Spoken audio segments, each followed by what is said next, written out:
The nights had become the hardest part of Emily Carter's life, stretching long and quiet as she lay on the narrow bed placed beside her husband's hospital bed in their suburban Ohio home, listening to the steady, mechanical rhythm of the medical machine that kept Michael breathing comfortably, a sound she knew better than her own heartbeat. Before the illness, nights used to mean shared jokes, soft arguments about silly things, and the comfort of knowing someone strong was beside her. But now the room felt frozen in time, filled with muted light and the smell of disinfectant, and Emily often found herself staring at the ceiling, counting shadows, trying not to cry. Michael had once been full of movement and purpose, a man who loved his job as a teacher and greeted neighbors with an easy smile. But after the sudden sickness, his body no longer obeyed him, leaving him bedridden, dependent, and painfully aware of everything he had lost. Emily cared for him with devotion that never wavered, feeding him, adjusting his pillows, reading aloud from his favorite books, and speaking to him even when he was too tired to answer, because she wanted him to know he was not alone. Yet, as the months turned into years, a quiet distance formed between them. Not from anger or resentment, but from exhaustion and grief that neither of them knew how to name. Emily still loved Michael deeply, but her days had become a cycle of responsibility with no space to breathe.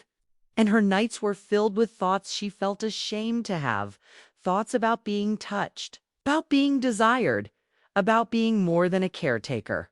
She missed feeling like a wife, like a woman with her own needs and dreams. And the guilt of those feelings pressed heavily on her chest, making it hard to sleep. Every morning she put on a calm face, greeting Michael with a smile, hiding the tiredness in her eyes, because she believed love meant sacrifice without complaint. But inside she felt herself slowly fading. Friends stopped visiting as often, unsure of what to say, and the world outside their home kept moving while Emily felt trapped in the same room, the same routine, the same quiet suffering. One evening, after a particularly long day, she stood alone in the kitchen, staring at the sink filled with dishes, her hands shaking as she realized she had not had a real conversation about her own feelings in months. Tears came suddenly, surprising. And she covered her mouth so Michael would not hear, ashamed of crying over a life she had promised to share forever. When she returned to his bedside, she took his hand, feeling the familiar warmth, and whispered that she loved him, meaning it with every part of her heart, yet also feeling a painful truth she could no longer ignore, that love alone was no longer enough to fill the emptiness growing inside her. Michael looked at her with tired eyes that still held trust. And that look broke her even more, because she knew he depended on her completely. And she feared what would happen if she ever admitted how lonely she felt. As the rain began tapping against the window that night, Emily sat quietly, listening to the storm in the machine, realizing that her life had become a series of silent battles she fought alone. And for the first time, a dangerous thought entered. Her mind not of leaving Michael, but of finding some small piece of herself somewhere else. A thought that scared her as much as it tempted her. She pushed it away, telling herself she was stronger than that she would endure, that this was what commitment meant. But deep inside, something fragile shifted. A crack forming under pressure, unseen but real. Did not know what the future would bring, but she felt the weight of a choice she never wanted to face slowly taking shape, and the silence between her and the man she loved growing louder than any sound in the room. Emily never expected anything in her life to change again, and that belief made the arrival of Daniel Harris feel almost unreal, because he did not enter her world through drama or intention, but through routine, assigned as the physical therapist who would visit once a week to help Michael maintain what little movement he still had. At first, Emily treated him like every other professional who passed through their home, polite but distant, focused only on instructions and schedules. Yet Daniel was different in small, quiet ways that slowly stood out. He spoke to Michael as if he were still the man he had always been, explaining each exercise with respect, waiting patiently for responses, never rushing or showing frustration, and Michael seemed calmer during those sessions, which mattered deeply to Emily. Over time, Daniel began asking Emily simple questions that caught her off guard, asking how long she had been managing everything alone, whether she slept enough, whether she had help. Questions no one had asked her in a long time. She answered carefully at first, keeping her guard up. But something about his steady tone made it hard to lie, as she found herself admitting she was tired, more tired than she had ever been. Their conversations were never inappropriate, yet they carried a warmth that Emily felt in her chest long after Daniel left. A feeling that confused and frightened her because it reminded her of a part of herself she thought was gone. One afternoon, after a difficult session left Michael exhausted, Daniel suggested Emily step outside for some air while Michael rested. Again she agreed, surprised by how much she needed the break. They stood on the porch in silence the late afternoon, sun hanging low, and for the first time in months Emily felt her shoulders relax.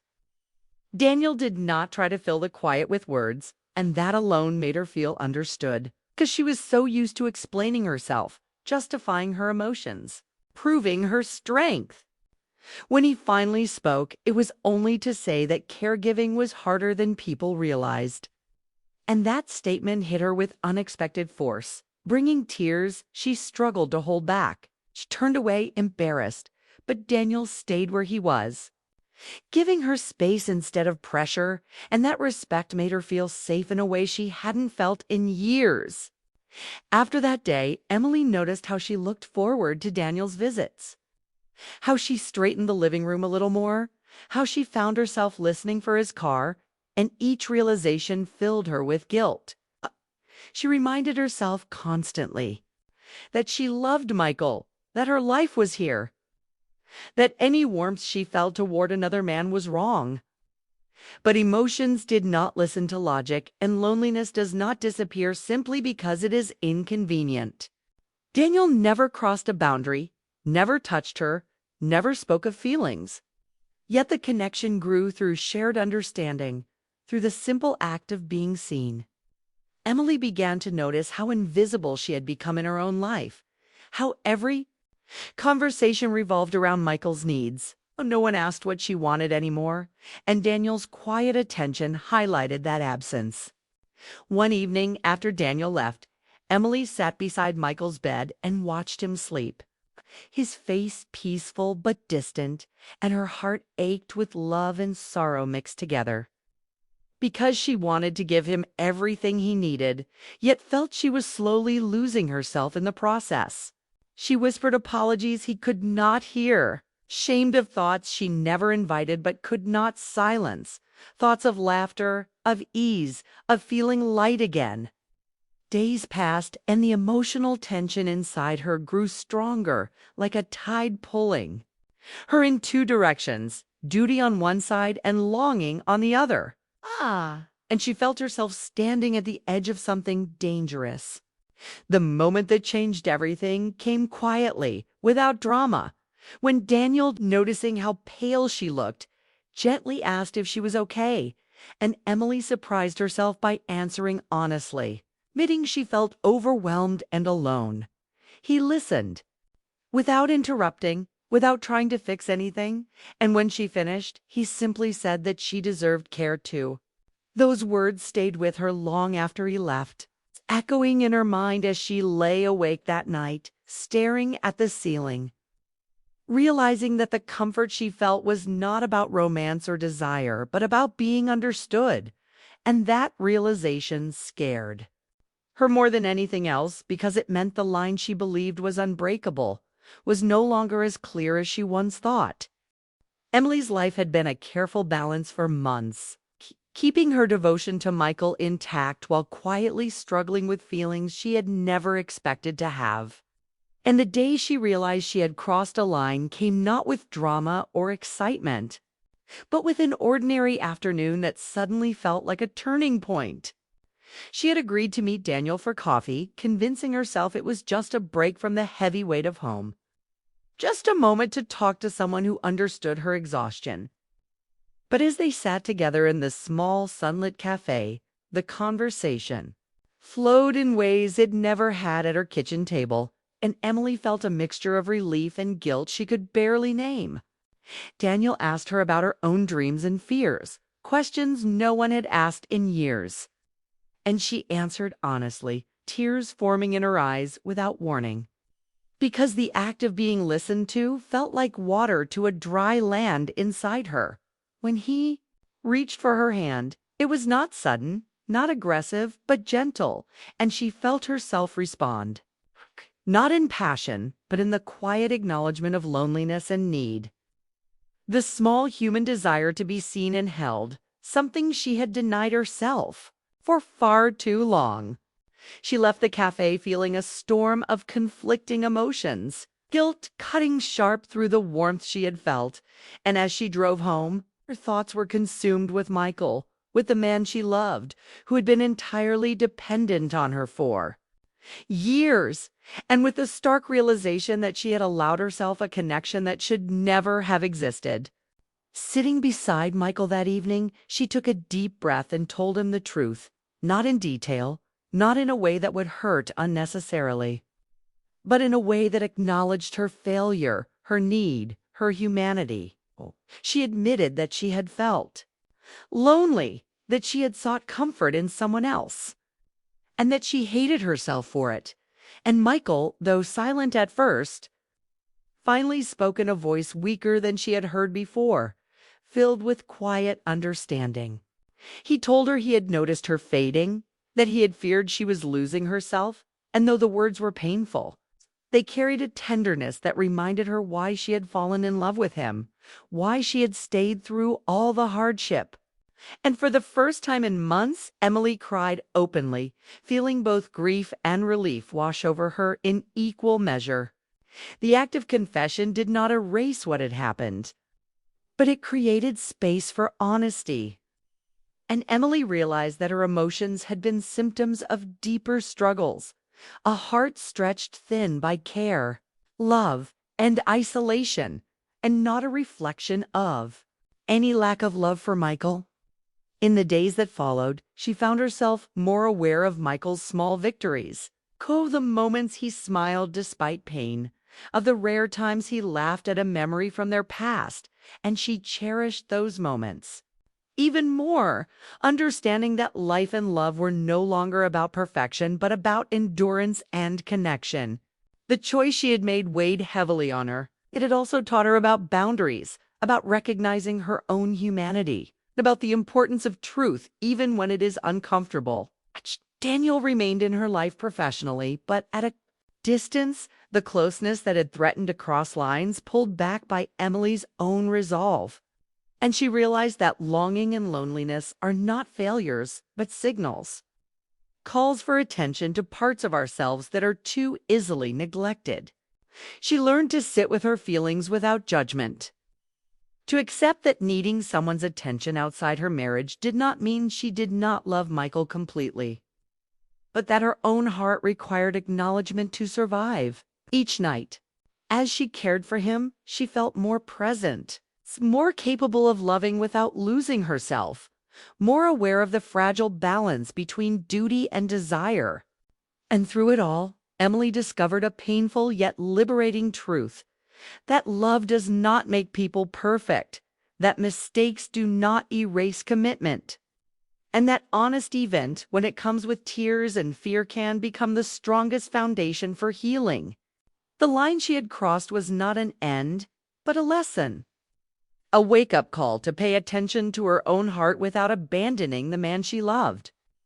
And in that understanding, she found a slow, steady strength that she had not felt in years, a strength that allowed her to continue caring for Michael with renewed clarity and compassion while navigating the complex emotions that had surfaced, shaping her into a wife and woman who understood the depths of both love and human need. After the confession and the storm of emotions that followed, Emily knew she had to make choices that would rebuild what had been shaken, not just for Michael, but for herself, and the first step came with clarity. Daniel could no longer be more than a professional presence in their lives. It was not out of shame or fear, but out of respect for the fragile love that still existed. And Emily understood that boundaries were the only way to move forward honestly. Ending the closeness with Daniel was painful in its own quiet way because it had offered her comfort. But she reminded herself that true healing required facing life fully, not running toward a temporary escape. Michael, despite his weakness and the limitations of his body, showed a resilience of spirit that surprised her daily, and his response to her confession had been unexpected in its grace. Instead of anger, he offered understanding, admitting that he had seen her exhaustion and feared she was losing herself. That acknowledgement gave Emily a sense of relief and shame tangled together. But it also opened a door to renewed intimacy. Intimacy built on honesty rather than expectation, on truth rather than denial. Over the following weeks, Emily focused on small changes in their routine, simple gestures like talking more during meals, sharing memories from before the illness, and laughing over old jokes. Actions that reminded both of them of the connection that had never really disappeared. She also began taking moments for herself, short walks around the neighborhood, coffee with a friend, journaling her thoughts, ways to reclaim a sense of individuality that had been submerged under caregiving duties. These acts were not selfish, but essential, teaching her that love does not demand the total erasure of personal identity and that caring for someone else must be balanced with caring for oneself. Michael noticed these changes too, and even in his weakened state, he encouraged them, showing pride and concern for her well-being in ways that deepened the mutual respect between them. Emily began to notice subtle shifts in their home, a softer tone in conversation, a willingness to discuss difficult topics, even moments of vulnerability she had feared she would never see again. She realized that love after hardship is not the same as it was before it, is quieter, slower, sometimes fragile, but it is no less real. I think it requires both patience and courage to nurture. The guilt of her earlier actions remained, a shadow she could not entirely dismiss, but she learned to carry it as a reminder of her humanity rather than as a punishment. She also noticed that the small, honest confessions she shared with Michael encouraged him to open up, revealing thoughts, fears, and regrets that had been bottled inside for years. Together they rebuilt a rhythm, one that accepted imperfection, one that celebrated small victories, and one that recognized that the heart is resilient even when tested by betrayal and loneliness. Emily also began to see that love does not demand perfection, nor does it guarantee freedom from error. It asks for effort, honesty, and the willingness to continue despite pain. This understanding transformed her relationship into something more mature and real, where emotions could be shared without fear of judgment, and where both could confront vulnerability without shame. Nights once unbearably silent became moments for quiet conversation, shared memories, and the occasional laugh. Tiny lights in the long darkness that had dominated their life. She learned to sit beside Michael without resentment, to hold his hand with appreciation, and to speak freely about her feelings, creating a space where connection and healing could grow alongside care and responsibility. Emily understood that the path forward would not always be easy, that moments of doubt and guilt would resurface, but she no longer feared them because she now knew they were part of being human. Her choice to end the emotional closeness with Daniel had not erased the lessons she had learned about herself, about longing, and about honesty. Instead, it reinforced the importance of boundaries and the value of facing reality with courage. Michael, in turn, showed her that forgiveness can coexist with hurt, that love can persist even when tested, and that partnership is more than physical. Presence it is emotional support, trust, and commitment to navigating life together despite challenges. Over time, Emily discovered that what remained after truth is fragile but strong, a love reshaped by adversity but no less meaningful, a connection deepened by honesty, and a partnership strengthened by mutual recognition of human need. She accepted that mistakes do not define a person's worth, that vulnerability can coexist with strength, and that love is not static but evolving, requiring care, patience, and compassion. As Emily and Michael moved forward, their life was quieter, slower, and more intentional, filled with shared moments of understanding, gratitude, and tenderness. A love that had endured trials and emerged with a deeper foundation. Emily never stopped loving Michael, and she never stopped carrying the awareness of her earlier choices. But she learned to integrate that awareness into a life lived fully, honestly, and with courage.